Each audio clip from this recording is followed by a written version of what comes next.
campaign headquarters. When Hillary's speaking, they're chanting, "She's a liar." These are Democrats. Watch this.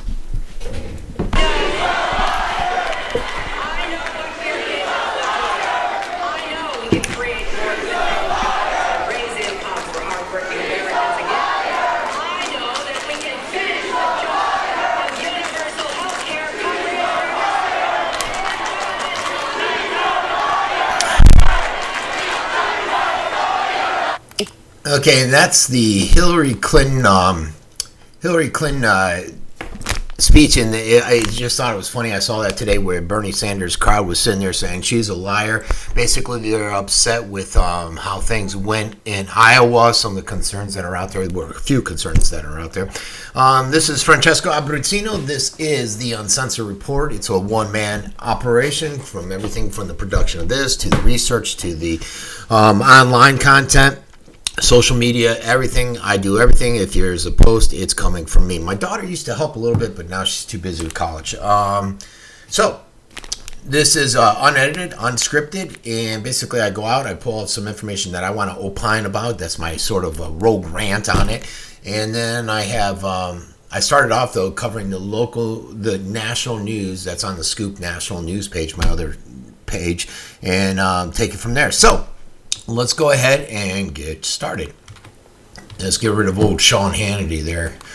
All right. In the news today, Russian jets and American boots. Neocon madness in Syria, and that's what it is. Neocon. If you don't know, neocons are essentially the ones like many of these Republicans that want to go out there and fight wars to beef up the military-industrial complex. And it's not restricted to just Republicans. You have people on the left, too, such as Hillary. They would say she's a progressive neocon out there. Some cute kids fighting over the binky. Sorry, I still am sick. I'm like in day 3 of a cold, and I was up late last night. And tonight, though, instead of drinking vitamin mix, I'm drinking some coffee. So I might be taking a few sips of that just to stay up.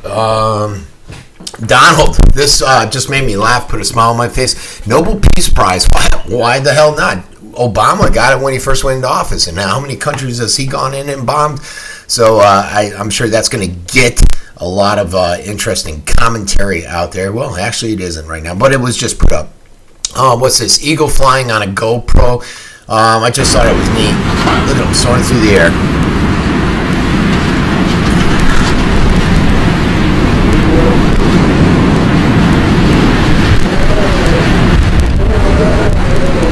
See that video on the Scoop National News.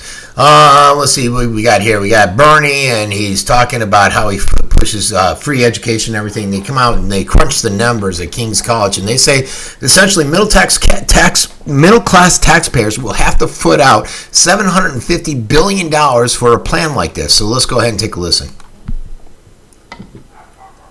Oh, I got it started up, don't I? I hate when that happens. Tuition free. Tuition free. Tuition free. Tuition free. Free. Free. Free. Sounds really good until you ask the question, who's going to pay for it, right? Who's going to pay for $750 billion of free education over the next 10 years? And what's the answer to that? The answer is it's not. And so it's going to end up being you and me. It's going to end up being taxpayers. And it's actually going to end up being middle-class investors who own 401ks or investing in mutual funds. They're going to pay these taxes. There you have it, guys. Nothing in life is free, and we ought to know that by now. Obamacare was not free. We're seeing the impact of that. Bernie Sanders, you know, I like watching him. He's entertaining and stuff. Just that whole socialist platform is not my cup of tea. You know, would I love free college? Sure. I just mentioned my daughter's. She's in college. She's going through dual enrollment. She's actually high school but she never goes to high school, just straight college. Next year, she's going to USF, which she just got her acceptance letter for, and we're going up there on Friday to do some stuff. But I would love to have something like that to pay for college. Now, I went ahead and I got Florida pre-planned, and I took care of her. But still, that's my money. I could have used the free one, but I know it's not realistic. This was just interesting, and I put it out there. And this came from Barbara Davis, and she talked about how Lavoy Finicum's body arrived home. This is the guy that was a spokesperson for that group out in Oregon, the Patriots, that was shot. And she said that he was shot 9 times. If you recall, originally the FBI said he was shot, I believe, 3 times, and they said a few times, and then it finally came out 9 times. They won't be able to have an open casket because he did get shot in the face, which we heard. But right after it happened, she put out a call for the serial number of the 9mm that the FBI claims they found in Lavoy's pocket, because she said he didn't have one. And the Patriot Network just sent her an email basically stating that the 9mm came back stolen 2 years ago. And now the question is, was it planted on him? Where did this gun come from that he didn't have? And not a lot of interest, only 607 people. A fossil, Daddy Longleg, has more interest than that, 1,100 people. It's a 99-million-year-old erection. Fake Republican gets called out by Nashville reporter, so he goes off on her for exposing him. The new Oreo cookie, made in Mexico. Excellent point down there from John. Oreo is closing down their shop here in the States and moving operations to Mexico. Let's see what else we got here. Oncologists don't like the baking soda cancer treatment concept because they say it's too effective and cheap. Not sure on that. This guy, Lewis, what an idiot. Okay, bad lip reading video here from the NFL, always comical, so check that out. Why you should think twice before getting a cosmetic tattoo. I mean, look at that person. Why would, in God's name, would you do that? I got tats. I have tats all over. I would never do it on my face like that. Holy. Parkinson, they just basically came out and said there was a study demonstrating the value of testing portions of a gland to diagnose whether the person has Parkinson's. They can maybe detect it earlier and try to help the person sooner. The tilapia issue out there, some weight. This is what I call a fudge, but it tends to get, look. This is what I call fudge, but it drives in the numbers. It's not stuff I like. If you want to see the stuff that I like and I read a lot, it's on the uncensoredreport.com. What this is this drives traffic. This is why I have, over 100,000. My number will be about 105, 110,000 engagement today by the end of the day, because you get something like this: 20 shares, 9,000 people over something ridiculous like our underarm flab. A judge trying to tell people how to dress, not wearing pajamas to court. I thought it was just common sense, This is interesting, and it's cannabis, and it's a suppository to relieve menstrual pain. And there's been some studies out there that this, if you take a pot and put it into a tampon-like product, that it can relieve the cramps and the pain associated with it. It's not legal yet, and it's not FDA approved. Syria, I should have put up. I have a video flyover of Syria, which I think I've played before. I'm not sure, and it just shows the utter devastation that's taking place there. This is a screenshot or a picture of what's taking place there after 5 years of civil war, and more than 1 million people have been displaced in Homs. An arrest of a suspected ISIS terrorist cell plotting on swinger sex clubs. That was over in France. And let's see, black students call for the abolishment of UC Irvine Police Department. A missing child, what do we got here? Lose weight in middle age is a sign of dementia. Interesting article there. How about these two idiots? Breaking both arms and 7 ribs of a kid. They were jailed for beating, and this is an 8-month-old daughter. She was black and blue.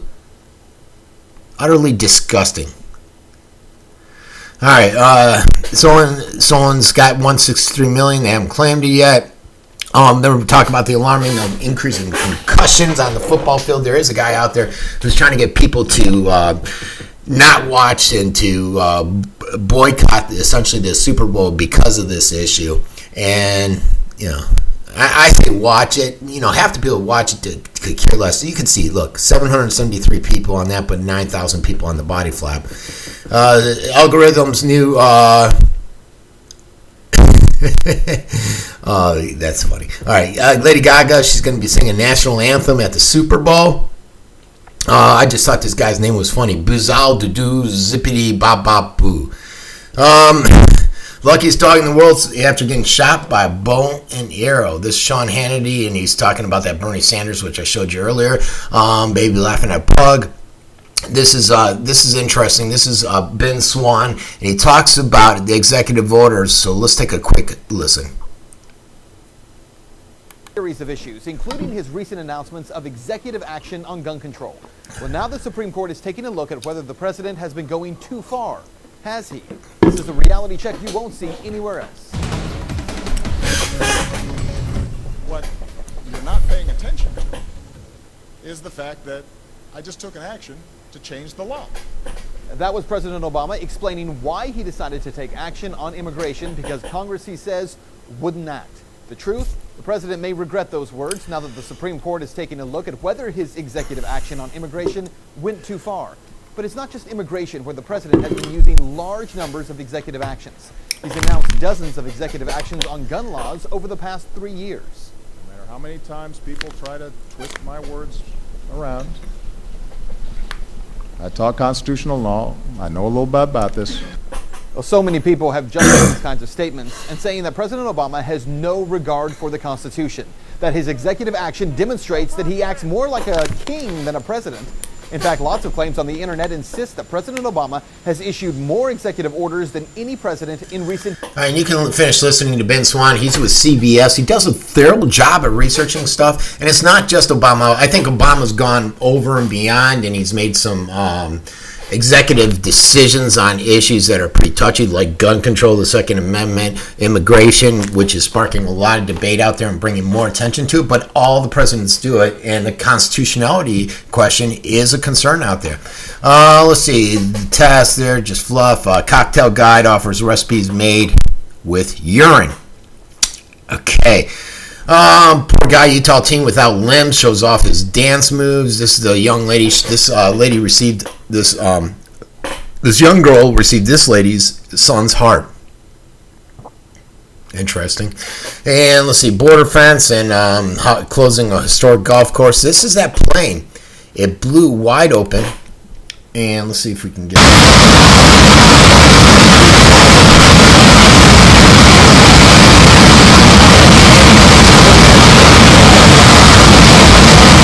I think the volume goes over me when I do that. For some reason, they don't know how it happened yet, but if you look at the picture of the outside of the plane, it's obvious that it was an explosion that tore out it from the inside to the outside, and the individual that was sitting there got pulled out. So it's assumed, because there was some bomb residue there, that it was a bomb. The guy was a bomber, and in trying to blow up the plane, he got sucked out. Luckily, they landed it, and the only casualty was that one individual that got sucked out of the plane. This is an officer just going crazy on a kid and just beating the heck out of him.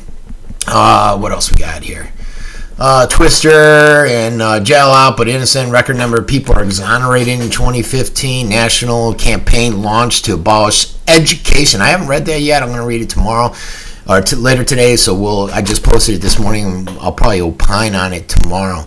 And let's see. This is a poor cow neglected. The farmer tied his legs together. And now he's got prosthetic legs, and he's going to learn to walk. Some baby puppies left in the middle of the road in Tampa. The overrun of criminal refugees is starting to happen, and so it begins. But look, only 168 people are concerned about that. But 1,300 are more concerned about the clever fox teaching the cat who's the boss. All right, and let's see. We'll just take a quick listen to this. This is Liz Wheeler, and this is a new station I came across. It's One American Now. And I just came across it the other day. I saw a few interesting documentaries, so I started watching it, and I saw this because I liked their page, and I thought, hey, let's play this. This is about socialism. This is what Bernie's pushing, what Hillary's pushing, but she doesn't tell people she is pushing. So let's take a listen. All right, welcome back to Tipping Point. This segment's Tipping Point. What is socialism? A socialist narrowly lost, essentially tied, the Democratic caucus in Iowa yesterday. And 6 out of 10 Democrats say they would vote for a socialist. But what does this mean? What is socialism? A trending hashtag on Twitter called Socialism Checklist tried to answer that question, but let's look at it more closely. Socialism is government. Government-centric, government-heavy, government in control. But how does this affect us? Well, socialism is government telling you what to do. Socialism is government giving your money to others. Socialism is government bossing you around about your healthcare choices. Socialism is more government, less freedom. More bureaucracy, less liberty. More spending, less money for you. All right, and you can catch Liz on the Scoop National News for the rest of that report as she covers what socialism is essentially all about. Kerry stuck in this. Kerry used personal account to send Hillary secret emails, and now what is coming out is basically that some CIA agents may have been exposed to Hillary having these beyond top secret emails on an open server. San Francisco waives option of giving condoms to middle school kids. Amazing stuff there. All right, let's check the markets real quick. It was down yesterday. Look, it's up 39 today. It's up a little bit. I think it was down over 300 points yesterday. So early movers, let's see if there's anything to look at out there. Nothing really to move the markets today. And Wall Street job surge at highest rate in 11 years. Job surge at highest rate in 11 years. That's because of participation's down. We cover that on a regular basis on this show. So let's go ahead and opine on some stuff. I got a few things that I want to talk about that I want to basically go on and rant about, do essentially my rogue rant. And we're going to cover a little bit of just about the Middle East because it's in the news a lot lately. I've been watching a lot of documentaries lately. I watched another one last night with my wife regarding Syria, Iraq, and the whole issue there with IS or Daesh as they're called over there. And, you know, politics is always a contest between competing narratives out there. You have to accept a different story, and you're going to see the issues differently than other people. And it may, generally, it's going to have you possibly supporting different policies out there. And what we're learning, what you should know, and what most of us do realize, is that it's the person that controls the narrative out there, that they're going to control what gets done. And that's why the government is regularly goes out there and musters up all the resources to control the propaganda that's being put out there to keep possession of the story so that they can control the narrative. And right now, many Americans we're wary-eyed about IS. And there are only two competing stories out there that are devolving the situation in the Middle East. You got the mission creep and make the desert glow stories out there. The Obama suggests that we have to defend America. And we have to do this by gradually racketing up our efforts there. And doing it from airstrikes. But, it was real gradual, like 2 years. Doing it with airstrikes. He's got advisors or special operations raids that are going down now in Syria and Iraq. They're bombing IS to smithereens now. Once Russia got into the game, we started stepping up our game, and we're sending a sizable contingency of troops everywhere. And we're upping that military ante, which the military-industrial complex enjoys, I'm sure. And despite the fact that Obama and Congress continue to dance around the World War issue, both versions are obviously war stories, folks. There's no genuine peace process or peace story that is in sight here, which is unfortunate. And if you look at the U.S. military action against IS, it's somewhat self-defeating. It gives the Islamic State exactly what they want from a propaganda viewpoint. From all their fantasies they have out there about this apocalyptic finale, the battle with the non-believers.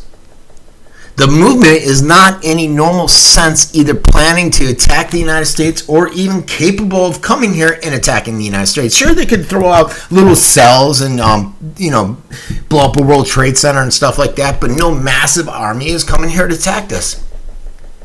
And their real life goal is to win over more Muslims to their side. They want Muslims from everywhere for their caliphate. Right now, they're primarily coming from Libya, Afghanistan, Syria, Iraq, many of the Middle Eastern countries, Egypt. But few things serve the purpose better than American strikes on Muslims in the Middle East. That just gets more and more people wanting to go out there and join this righteous cause. And if IS launches an occasional attack on Europe or tries to inspire some over here in the United States, It's mainly to try to provoke us into retaliating. And it wants to be America's constant target because it benefits from them. It's excellent for their PR. It gives them that cachet. It helps to elevate their struggle, if you will. And every time we take the bait, we hand the Islamic State just another victory, helping to grow and launch its franchise throughout the Middle East, Europe, everywhere, but predominantly in the Muslim nations. You know, there have been peace movements in the past. You know, you look at Vietnam and other places. But they have not made, that narrative has not made its way into this issue, this battle with the Islamic State. It's basically silence out there. And IS is not making war on the U.S., folks. It's got sporadic attacks, you know, on the infidel lands out there. Their primary goal is to radicalize all Muslims under the Shia faith, Wahhabism. So their goal is to go out there and recruit as many as they can.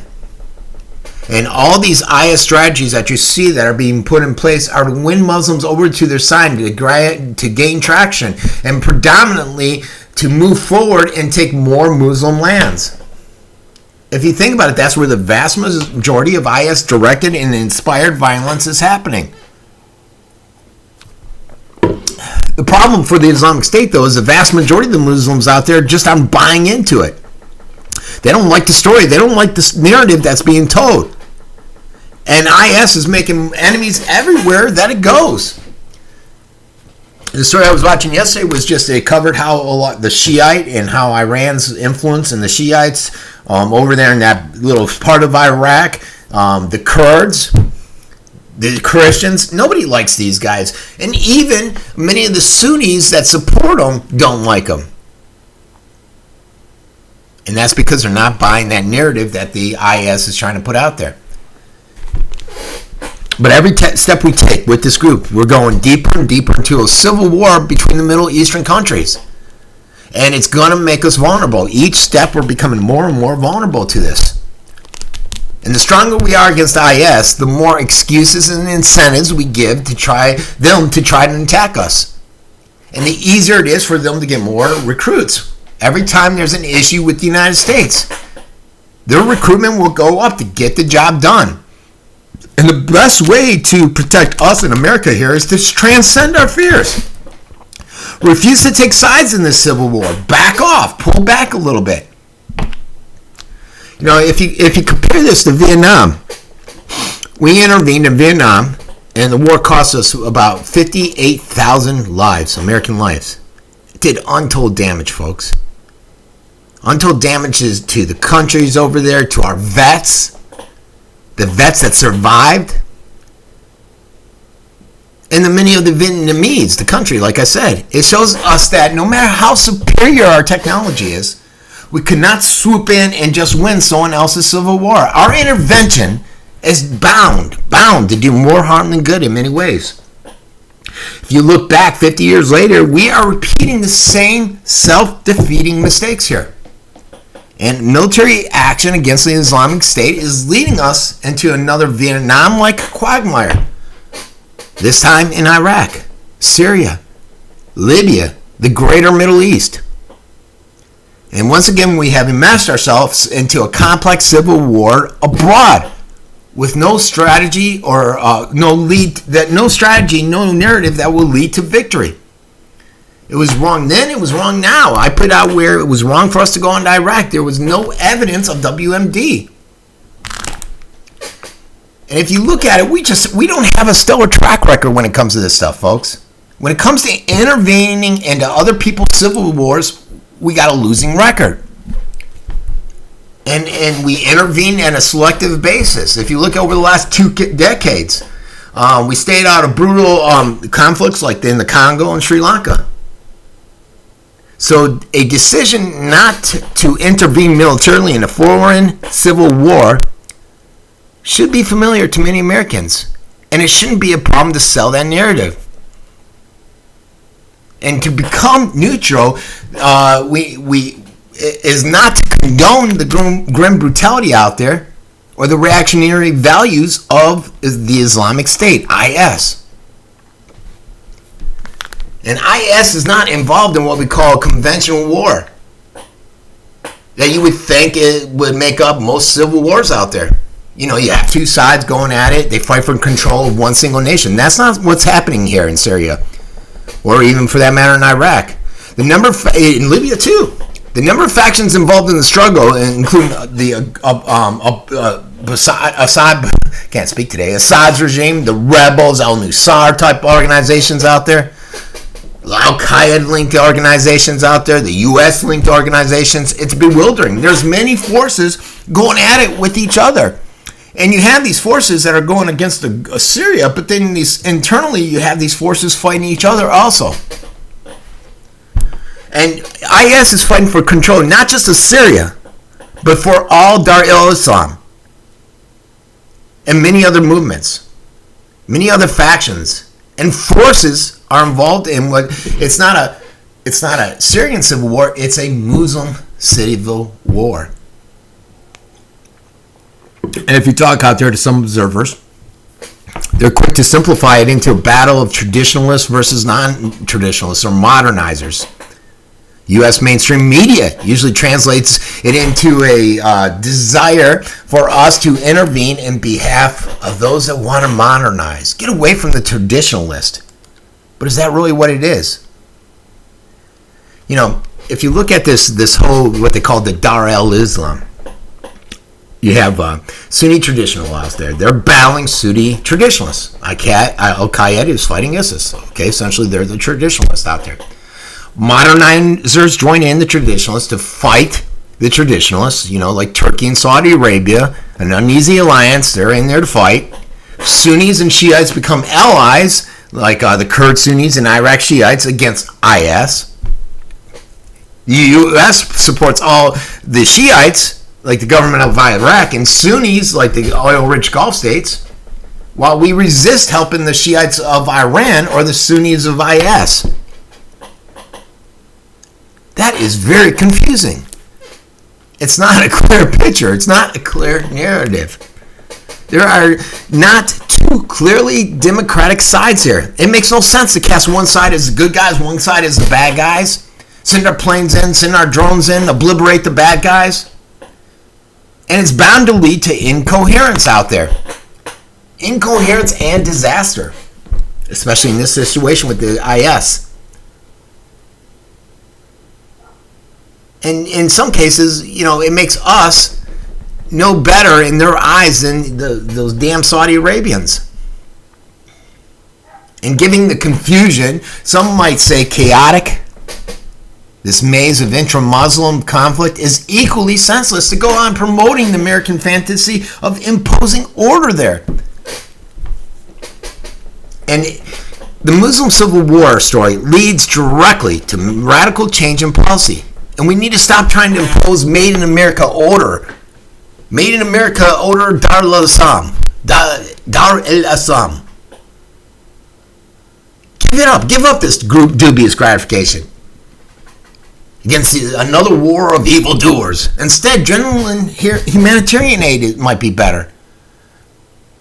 No hidden political agenda. Just humanitarian aid. Give it to the victims of the Civil War. Especially those fleeing the stunning violence in Syria and heading to Europe. Perhaps we could have cut off that flow of migrants that are coming out of the Middle East into Europe. Cease all military action. All economic pressures. All diplomatic maneuvering out there, you know, because it's essentially one-sided. We have to essentially get in there and remain neutral. And not take sides in this conflict, and to change the narrative and to change the policy it's going to be a tall order out there. There would be massive forces arrayed against it, many forces that will be against it, especially with money, the military-industrial complex for one. You know, and you're seeing mass killings by IS. It disturbs many people. Mass killings on American soil disturb many people. And I don't know when or if the attacks will succeed in the future, whether organized by IS or Al-Qaeda or carried out by some lone wolf. The important thing to keep in mind, though, is that none of this evidence of a war directed against America, there's no evidence out there that IS, is at war with America. And it's mainly tactical maneuvering for this Muslim civil war out there, for the IS, Islamic State. And where American lives and our fears are merely pawns in this game, this civil war, this propaganda war. And the reality that's occurring out there in the Middle East runs against something lodged deep in our history. For centuries, Americans have believed our nation is the center of the world history. Whatever happens anywhere will somehow be directly related to us. And we continue to see ourselves as the star of this global show, and we shouldn't. We shouldn't view ourselves that way. And many of us have been conditioned for decades to believe that what is at stake is life or death, which some enemy, somewhere, sometime may come over and destroy our nation. IS, and the president even said this, is present the only candidate in sight for that role, and they have no possibility of doing it. They can't destroy us. Imagine this. But we need to think twice about this, folks. This whole quagmire that we're seeing happening over there. You know, and if you look at what the media is putting out, or not putting out, what we're doing there, you know, a lot of people say, well, we don't have a lot of boots on the ground. We're bombing. We got some special ops that are instructing. But you don't look beyond that at Blackwater and the mercenaries that are on there. And I read this article yesterday from the Daily Sheeple, and it basically talked about how Blackwater is in Yemen. Yemen is an atrocity, and major media is barely covering it. And it's ridiculous what's happening out there and what Saudi Arabia is doing to these normal civilians to get rid of this Shiite-backed, Iranian-backed government that threw out the Saudi Arabian government. And you know, we got a ton of attention. It's focused on Syria, on ISIS, on Iraq. But a lot of people are overlooking what's happening over in Yemen. It's been going on for nearly a year. The Houthi rebels came in, they took control of the government, they forced the president to step down. Saudi Arabia said, hey, step back, we're not going to allow this. They started doing airstrikes, they started a naval blockade. They have about 9 coalition partners in the Middle East and Africa that are intent on removing the Houthis. They don't want them in power because they're Iranian-backed. About 7,000 people have been killed by airstrikes. These are women and children, folks. Yet the United States and Canada still went through with about $3 billion in weapons sale just last month to them. And there goes more involvement. U.S. is involved at some capacity. You know, officially our government's providing logistical information, logistical support and intel to Saudis. Every once in a while we might do a drone strike there. However, there's a bit more than that. And the Saudi coalition has essentially stepped up and they're employing hundreds of mercenaries. They're mainly out of South America, mainly Colombians, some out of Africa. And these people are mercenaries that are formerly known as AXI or AXA, which is formerly known as Blackwater. Now they're called the Academia. And the thing people forget about this company is that it blurs the line between mercenaries and state-sanctioned armed forces. They get paid like mercenaries. Their intent is, their intent and purpose, I should say, is exactly the same as the United States military, because they don't get involved in missions unless it's sanctioned by our government, the United States government. And the purpose of this organization is a bit obvious. They get sent into a situation where governments would rather not send U.S. troops. Any conflict that results in massive newsworthy casualties, Blackwater will show up there. We just had a security firm, someone from Blackwater that was just killed in Yemen. And they estimated that there was about 200 Blackwater-led Sudanese mercenaries that were killed in this one battle. And the casualties are in the dozens. And of course, that's why Blackwater is there. They exist to soften the casualty rate for the United States. So it's ridiculous a lot of times when you hear, well, we're not getting involved. We're not anywhere in there. And we are indirectly getting involved through organizations like Blackwater, where they're getting paid to cover up the failures of our foreign intervention. And it's a tragedy what's happening over there in Yemen. It's going to get even worse in Libya. We're seeing action over there, where the United States is now discussing a plan to go back in and start bombing the hell out of Libya again. And you shouldn't be surprised that there's going to be further engagement there. It's not alarming to me.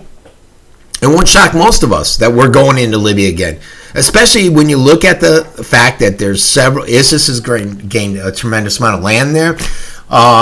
There's about 5 groups that are just as extreme as them, all battling it out. The president came out. He emphasized that the U.S. will continue to counter IS, or ISIL as he calls them, and any terrorist plotters that are out there in any country, anywhere, if necessary.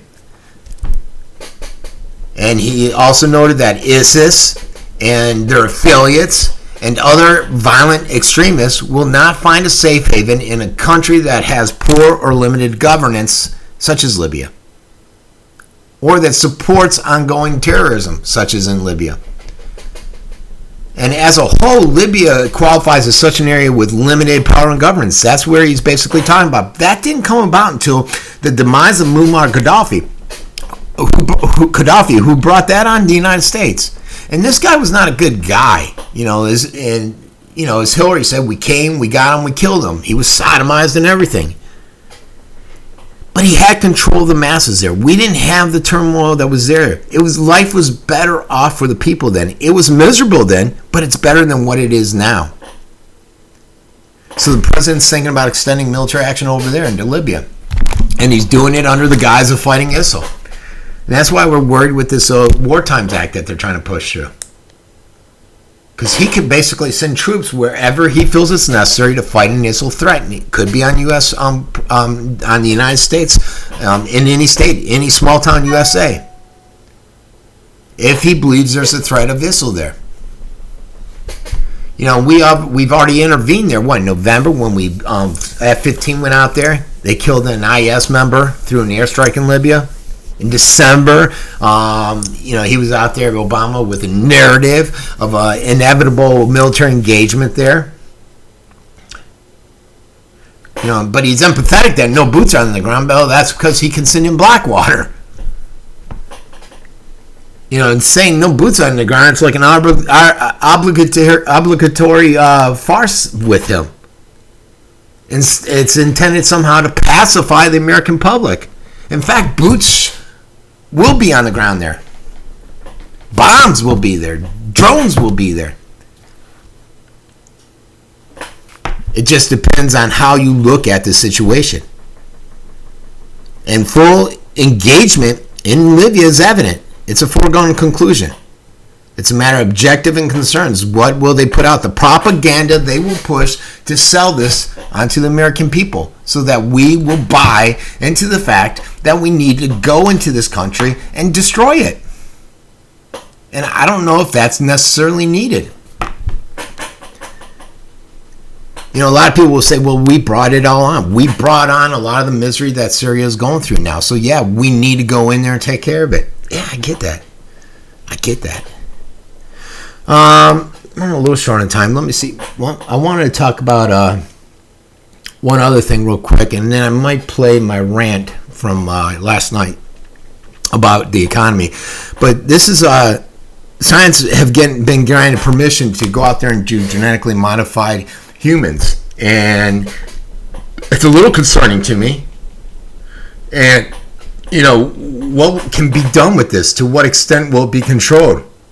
But these scientists, they've been granted this. They've been granted permission to go out there and genetically modify unborn human beings.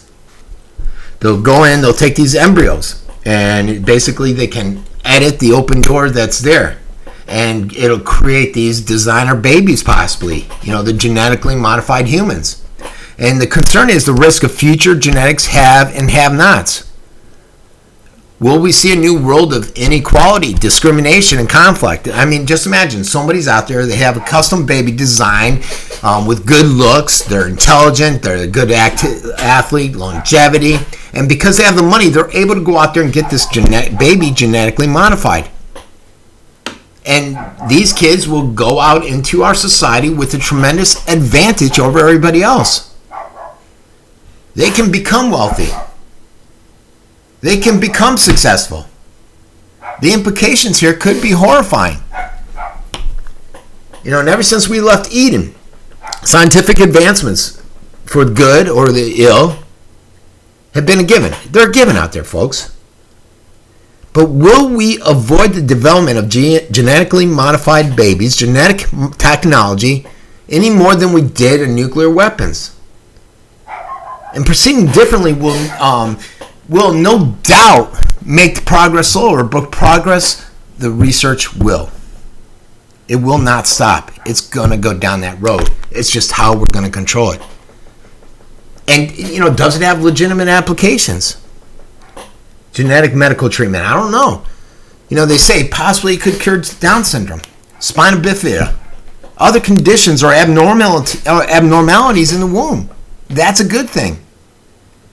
It could greatly reduce suffering, increase quality of life. I get that. You know, we can happily accept an organ donated by any individual, take a drug tested or on those volunteering for trials. But the knowledge is that the organ was torn from a hapless, unwilling soul in a mother's womb makes you wonder. And that's what it is. This genetic modification is on an unwilling human subject that's within a womb. The story that came out from New American compared it to how Joseph Mengele with the Nazis, how he experimented, and his monstrous reputation that he had. And the difference is with Mengele's, they were already born.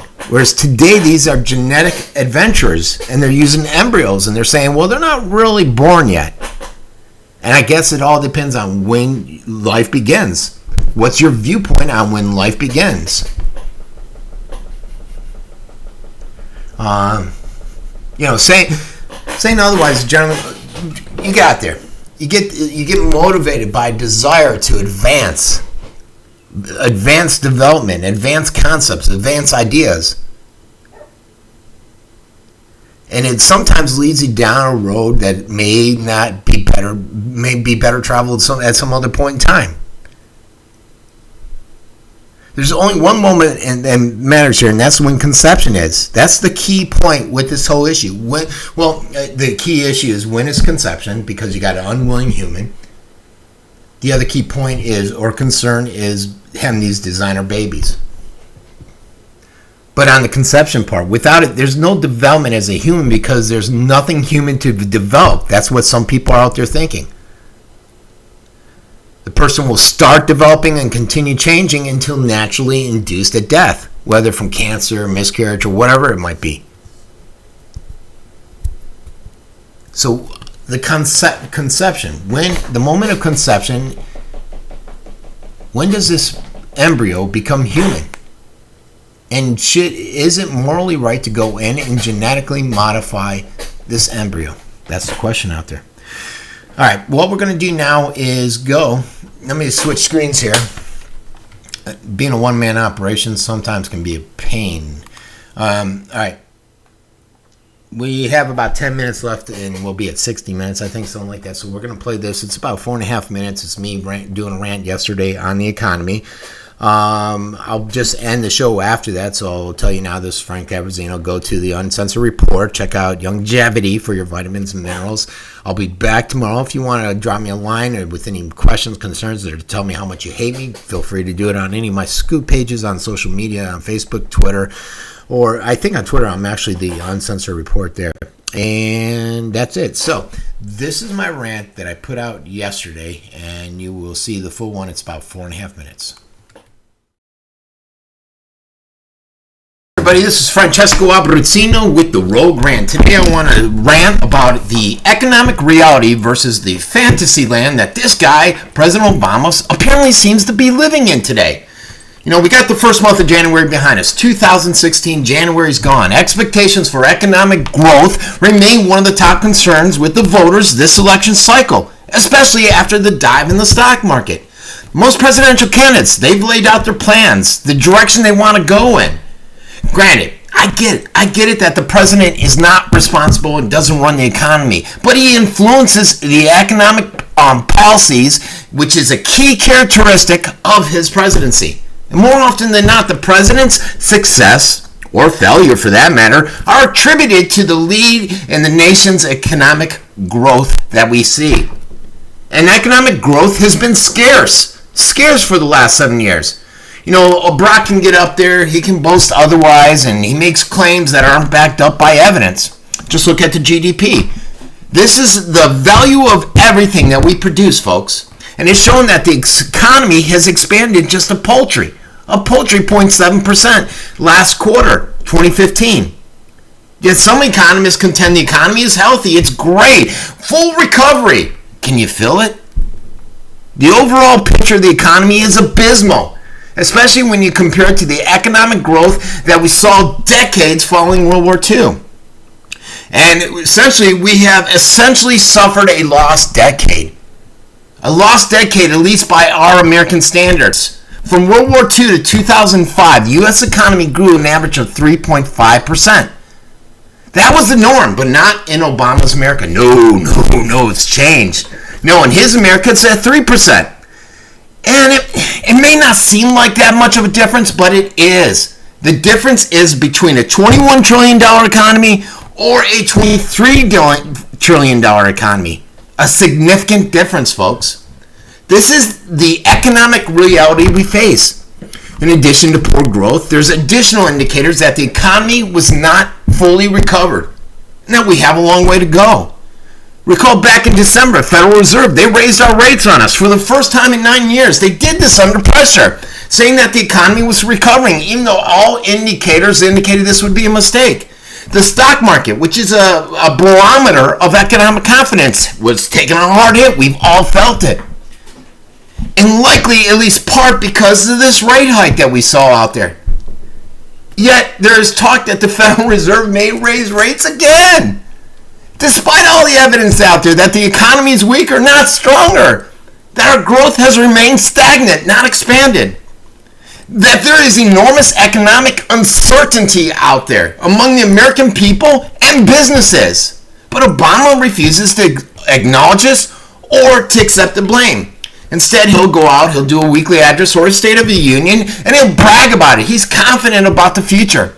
Forget that government spending is exploding. Forget the national debt's exploding. Forget about the government takeover of healthcare's increases prices. Or our corporate tax rate is driving companies overseas.